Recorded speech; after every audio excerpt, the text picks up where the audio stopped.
નમસ્કાર, આપ જોઈ રહ્યા છો સ્પાર્ક ટુડે ન્યૂઝ। સુરત જિલ્લા સંકલન અને ફરિયાદ સમિતિની બેઠક જિલ્લા કલેક્ટર શ્રી તેજસ પરમારના અધ્યક્ષસ્થાને જિલ્લા કલેક્ટર કચેરીના સભાખંડમાં મળી હતી। બેઠકમાં કલેક્ટરે જનપ્રતિનિધિઓ દ્વારા રજૂ કરવામાં આવેલા પ્રશ્નોનો નિકાલ નહીં પણ ઉકેલ આવે તે દિશામાં કાર્ય કરવા અને સરકારે જે જવાબદારી સોંપી છે તેને નિષ્ઠા અને પ્રામાણિકતાથી નિભાવવા સૌ અધિકારીઓને અનુરોધ કર્યો હતો।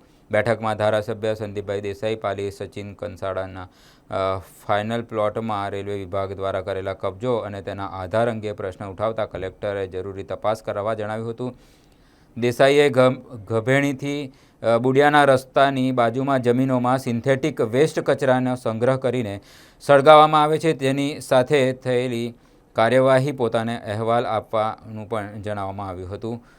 સાથે સાથે ધારાસભ્ય પ્રવીણભાઈ ઘોઘારીએ આંબાવાડી કમલબાગ સોસાયટીની સૂચિત સોસાયટીમાં થયેલી કામગીરી, મેટ્રો એમએમટીએચની કામગીરીના કારણે સર્જાતા ટ્રાફિક જામ, પાણી ભરાવા જેવી સમસ્યાઓથી સ્થાનિક જનતાને થઈ રહેલી મુશ્કેલીઓ અંગે રજૂઆત કરી હતી। કલેક્ટરે આ સમસ્યા ઉકેલવા અધિકારીઓને તાકીદ કરી હતી।